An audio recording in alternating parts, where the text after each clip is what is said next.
car is parked on a notebook. What? A police car being parked on a notebook? Well, just assume that case.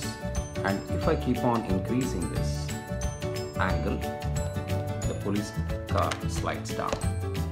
Once again, let's have fun. Say, this is like this. Now I'm going to increase this angle just like that.